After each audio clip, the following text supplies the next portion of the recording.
Assalomu alaykum, sog'-salomatsizlar birodarlar. Men sizlarga bugun qarang, yutal har qanday tur va hamda isitma, varaja, ya'ni bolalarda ko'p bo'ladi-ku hozir, tomoq og'rib qolib, stomatit, tomoq og'riqlarida va buyrak siydik yo'li shamollashlarida qarang, rasmi turibdi.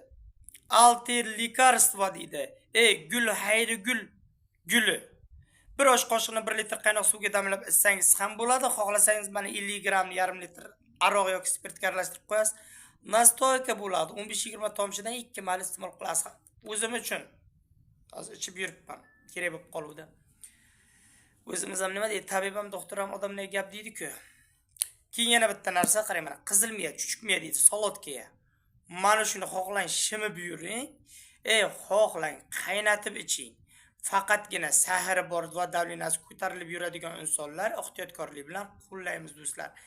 Ichki yaralarga ham zo'r, oshqozon ichi yaralarga ham zo'r, qonunizlikni suyultiradi ham. Foydalaning mana, tabiiy ne'matlar dorixonalarda ham, ziravorchilarda ham to'la yotibdi. Sog' salomat bo'ling, Allohga omonatisiz xayr, o'zingizni asrang asosiysi.